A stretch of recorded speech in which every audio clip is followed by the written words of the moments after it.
Olá, salve Maria. Salve Maria! 28. Por que a fé cristã é absolutamente necessária?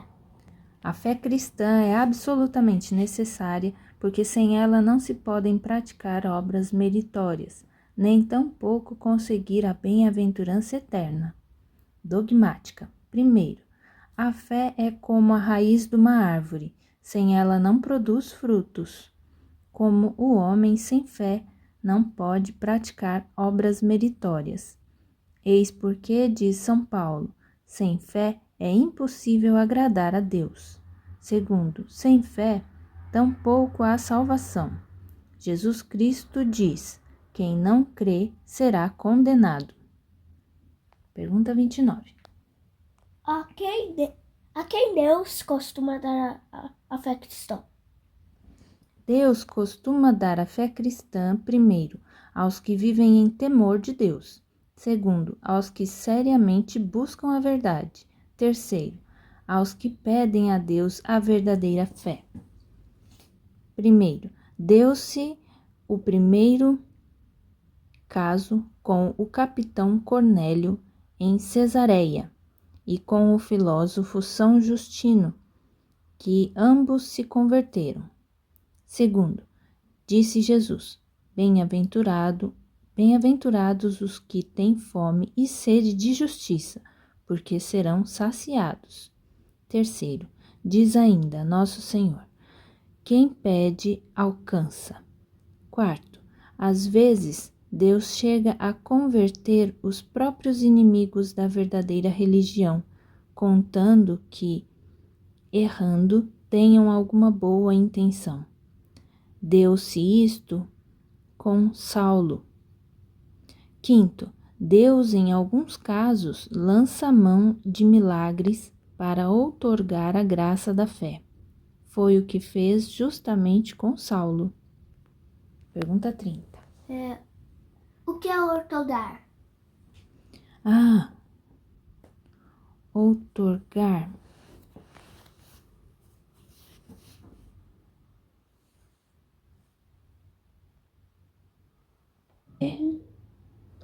Outorgar é dar como favor, dar poderes. Dar poderes a. Facultar, conceder, conferir. É fazer uma confissão. Uma concessão, no caso. Isso. Tá bom. Então, agora a pergunta 30. Yes. Quando é que a fé não é verdadeira? A fé não é verdadeira?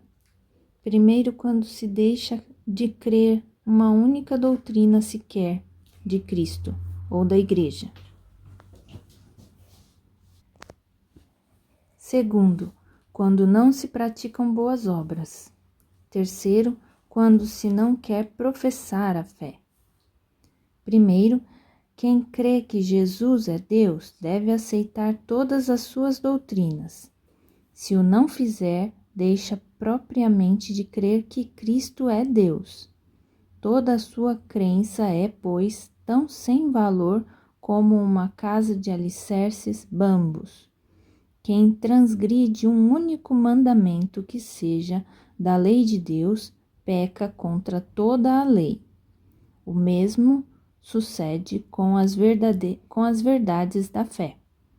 Segundo, a fé deve ser viva e deve produzir obras boas. Ensina São Tiago. Assim como um corpo sem espírito é morto, é morta também a fé sem boas obras. Quem crê, mas não pratica boas obras, é como a árvore sem frutos. Terceiro, no dia do juízo, Cristo não quererá saber de quem não tiver professado a sua fé cristã. Pergunta 31. Só vamos falar um pouquinho Tá bom. do que o catequista quis dizer com querer saber. Sim. Porque esse termo, essa expressão, se você traduz corretamente, quer dizer que não vai querer saber. Mas Jesus sabe de tudo. Então, o que ele quis dizer é outra coisa. Aqui ele diz para quem não quer saber da fé. Aí cadê? Cristo não quererá saber de quem não tiver professado a sua fé cristã. Ou seja, ele não vai receber essa pessoa. Ele não vai aceitar quem não tiver professado a fé cristã.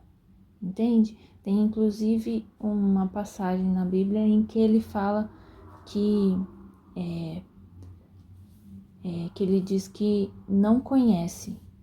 Ele vai simplesmente ignorar essa pessoa. Entende? Entendi, mas não é que ele não conhece.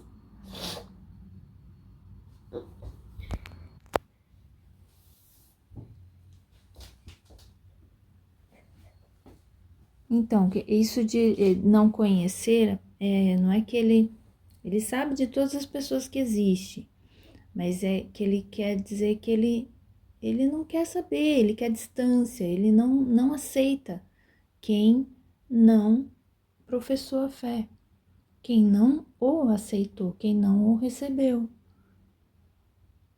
É isso. Ele sabe que aquela pessoa existe, mas ele vai dizer que não conhece, porque ele não quer saber dessa pessoa. Ele não vai receber. 31. Quem é que não tem a fé cristã? Primeiro, os descrentes, e os que, tendo embora conhecido as doutrinas reveladas, contudo, as rejeitam. Tá vendo? Era o que a gente estava falando. O pagão que foi criado no paganismo e nunca ouviu falar da verdadeira religião não tem culpa de sua descrença. Portanto, semelhante indivíduo não é propriamente descrente. Incrédulo foi São Tomé, apóstolo. Como Tomé, o descrente só quer acreditar no que vê e apalpa. A descrença nasce... Só quer acreditar no que vê e apalpa. A descrença nasce, bastante vezes, de uma vida desregrada. Diz São Paulo, o homem sensual não entende o que é do Espírito de Deus. O homem viciado é como uma água imunda, na qual não pode penetrar a luz. Outras vezes, a descrença é resultado da falta de experiência e produto da soberba. Segundo, os hereges os que, com pertinácia, rejeitam uma ou outra verdade revelada. Quem por ignorância inculpável viveu na heresia, há muitos protestantes assim, não é considerado herege perante Deus, porque não rejeita pertinazmente a verdade. Dá-se com ele o mesmo que se dá com quem possui um bem alheio, sem o saber. Tal homem não pode ser taxado de ladrão. Deve-se estabelecer distinção entre as heresias e os heresiarcas. Entre os hereges e os heresiarcas. Estes são os que seduzem a outros com a heresia, como Ário, Hus, Lutero, Henrique VIII da Inglaterra, Jorge Mário Bergoglio, todos esses. Geralmente, os heresiarcas serviram-se das doutrinas religiosas como pretextos para alcançarem com mais facilidade os seus fins. Um pretendia vingar-se, outro ampliar os seus poderes, um terceiro criar uma vida mais desafogada, etc. Os heresiarcas parecem-se muito com moedeiros falsos, porquanto passam uma religião falsa por boa. A heresia em si é uma fé adulterada, assemelha-se a um cálice de vinho contendo uma gota de veneno. São afins dos hereges os cismáticos, que de aqueles que de início não reconhecem o chefe da igreja, tais são os gregos e os russos. Por causa dos heresiarcas, reuniram-se muitos concílios. Você vê que isso é uma coisa que acontece hoje em dia também. Por exemplo, a RCC, que é um movimento de reconhecer e resistir, também faz isso. Eles são... Mas também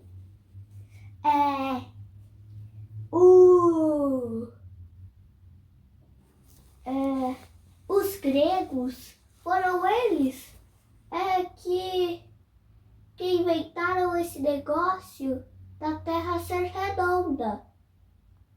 Mas esse aí é um outro assunto bem complexo. Vamos voltar aqui. Terceiro, continuando a resposta, né? Os que de propósito duvidam das verdades da fé. Então, vai tratar desses agora. Há uma dúvida razoável. É a que se levanta com o intuito de encontrar a refutação para depois crer com maior firmeza. Ora, quem ainda duvida, depois de muitas razões o forçarem a crer, duvida propositadamente e não pode jamais chegar à fé. Dos castigos que Moisés e Zacarias sofreram, ressalta o quanto tais dúvidas desagradam a Deus. Quando nos assaltam dúvidas e tentações contra a fé, invoquemos a luz e a graça de Deus. Então, nessa hora a gente tem que rezar. Quando a gente está com dúvida, a gente tem que rezar e pedir para Deus esclarecer, porque Ele é justo com quem procura a verdade verdadeira. Quarto, os homens que se não importam com as doutrinas de religião. Muitos homens são como os convidados ao banquete do evangelho, os quais por causa da fazenda, dos bois e de mulheres deixam de comparecer ao banquete celestial. Não cogitam senão do que lhes traz gozo e vantagem temporal. Fenece a sua fé como a planta que não é regada. Os indiferentes na fé não encontrarão desculpa no dia do juízo. Não poderão dizer, nós não o sabíamos, porque foi culpa deles o não saberem. A profissão da fé. 32. Em que consiste a profissão da fé? A profissão da fé consiste em manifestar a própria crença em certas ocasiões, por palavras ou por obras.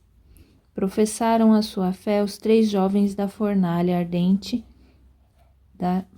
da fornalha ardentes em presença do rei.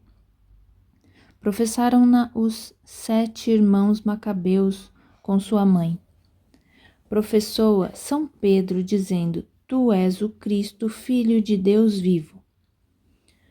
O contrário é a negação da fé e a apostasia da fé. São Pedro negou a fé no adro do sumo sacerdote. O rei Salomão apostatou da verdadeira fé. Tornou-se idólatra, a bem de suas mulheres pagãs. A igreja nos incita à profissão da fé realizando procissões. Olha que interessante, quase não existe mais procissões. Você já viu uma procissão, filho? O que é?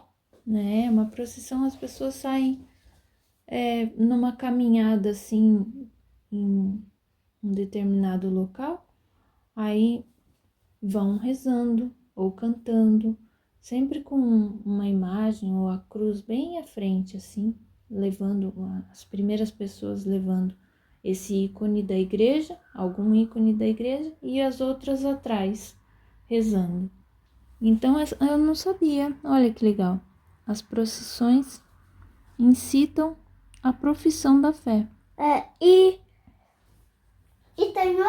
tem uma palavra que eu não sei tão bem. Qual? Só vai aparecer com tornalha. Ah, fornalha. Fornalha é como um fogo, é como uma fogueira. E será que tem outra?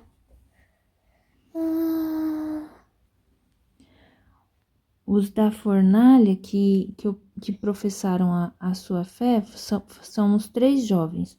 Os 3 jovens, eles foram colocados para serem queimados vivos, mas Deus não permitiu. Então, o fogo não fez mal para eles. Eles ficaram lá dentro e cantando para Nosso Senhor, para Deus.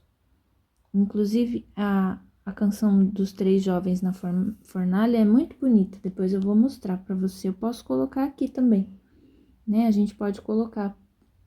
Que tal? Você acha bom? Sim. Então depois a gente mostra aqui pro pessoal. Aqui também tem sumo.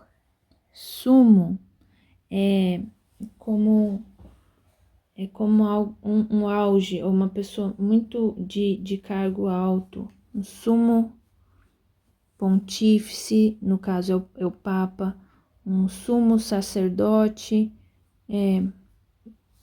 penso que seja o Papa mesmo, mas a gente pode procurar a definição. Pronto, sumo sacerdote é realmente a mais alta autoridade religiosa, tá bom? Então a gente continua aqui onde a gente parou. Porque devemos também professar exteriormente nossa fé. Isso, essa é a pergunta 33. Devemos professar também exteriormente a nossa fé, porque a profissão da fé é necessária para a salvação e por isso ordenada por Jesus Cristo. Primeiro, diz São Paulo, cresce de coração para a justiça, mas de boca a profissão para a salvação.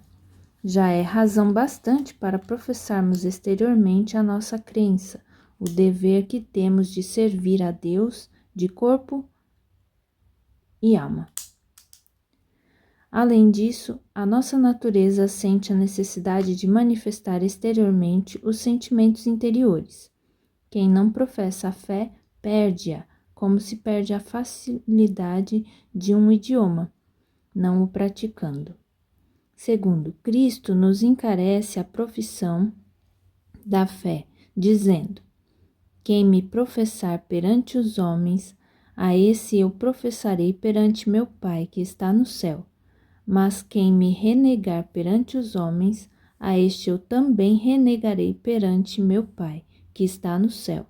Diz mais: quem se envergonhar de mim e de minhas palavras, dele também envergonhar-se-á o Filho do Homem quando vier na sua glória.